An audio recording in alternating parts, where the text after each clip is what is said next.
আসসালামু আলাইকুম রহমতুল্লাহি ওবরাকাতু নাহমাদুহু ওয়া নুসাল্লি আলা রাসূলিহিল কারীম আম্মা বাদ। সম্মানিত শ্রোতা মণ্ডলী, আজকে আপনাদের সম্মুখে দরুদের ফজিলত নিয়ে কিছু আলোচনা করব।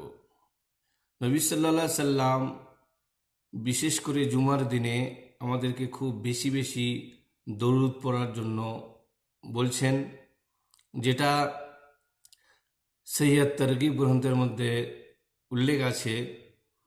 قال রাসূলুল্লাহ সাল্লাল্লাহু আলাইহি ওয়াসাল্লাম আকসিরু আলাইয়া মিনাস সালাত ফি ইয়াউমিল জুমআতি ফাইন্না সালাতা উম্মতি তু'রাদু আলাইয়া ফি কুল্লি ইয়াউমিল জুমআহ ফামান কানা আকসারুহুম আলাইয়া সালাতা কানা আকরাবুহুম মিন্নি মুনসিলাতুন।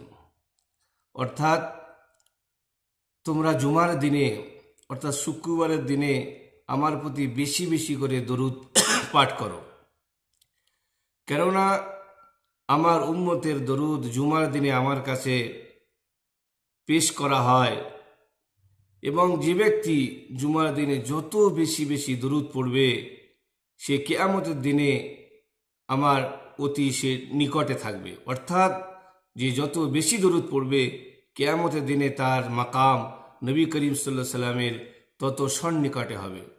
এই জন্য ভাইরা আমাদের খুব বেশি বেশি করে জুমার দিনে দরুদ পড়ার দরকার।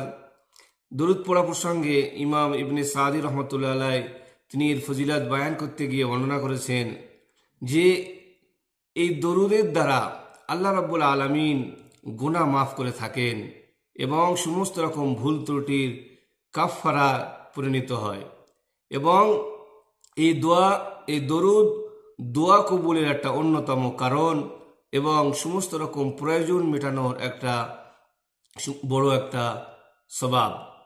এবং এই দরুদ মানুষের সমস্ত রকম পেরেশানি থেকে, সমস্ত রকম মুশকিল থেকে, সমস্ত রকম কষ্ট থেকে মুক্তি দিয়ে থাকে, এবং এই দরুদের দ্বারা আল্লাহ রাব্বুল আলামিনের রহমত এবং বরকতের দরজা আল্লাহ রাব্বুল আলামিন খুলে দিয়ে থাকেন, এবং এই দরুদের মাধ্যমে আল্লাহ রাব্বুল আলামিনের খুশনুদি অর্জন করা যায়।